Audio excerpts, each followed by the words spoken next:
Hello বন্ধুরা, তো দেখো নাই করে লুগোর 3টে পয়লা বৈশাখের জামা হয়ে গেছে।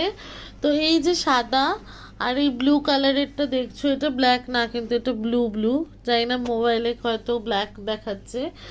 এইটা হচ্ছে গিয়ে ও ঠাকুমা দিয়েছে, এইটা হচ্ছে গিয়ে ওর বড় পিসি দিয়েছে মানে আমাদের দলি দিদি, আর এইটা হচ্ছে গিয়ে সেজো পিসি দিয়েছে। তো লুগোর কিন্তু এখনো অনেকগুলো জামা বাকি আছে, যেমন ধরো ওর বাবা আমি এখনো মানে কোনো জামা দেইনি, আর ওর পিসি একটা দিয়েছে, হয়তো আরও একটা দিতে পারে ওর পিসি। আর হচ্ছে গিয়ে আমার মাও এখনো দেয়নি। তো এই জামাগুলোর এখনো বাকি আছে। আমার তো এত মজা লাগছে কি বলবো, ছোটদেরই কিন্তু হয় অনেকগুলো জামা, তাই না? তো এই আর কি, আমার তো এখানে সব কটা জামাই অনেক বেশি পছন্দ হয়েছে। সবচেয়ে ভালো লেগেছে এই মায়ের দেওয়া জামাটা, কারণ মায়ের দেওয়া জামাটা মনে হচ্ছে বাবুর একদম পারফেক্ট হবে, জানো তো।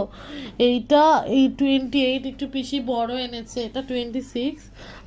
আর এইটা হচ্ছে গিয়ে কি কত মাপ জানি না, এটা বুঝতে পারছি না। এটাও ঠিকঠাক হবে। তো এবার কি বলো তো, ও তো ভীষণই রোগা, ওর একটু ফিটিংস হলে সেই সব জামা পরলে আমার বেশ ভালো লাগে, মায়ের মন তো। আর একটু বড় জামা হলে ঢল ঢল করলে কেমন লাগে না।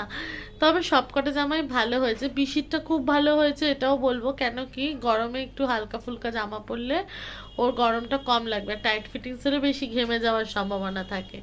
তো যাই হোক, তোমাদের কোন জামাটা সবচেয়ে বেশি ভালো লাগলো অবশ্যই কমেন্টসে জানিও, তোমাদের কমেন্টসের ওয়েট করে রইলাম। চলো টাটা।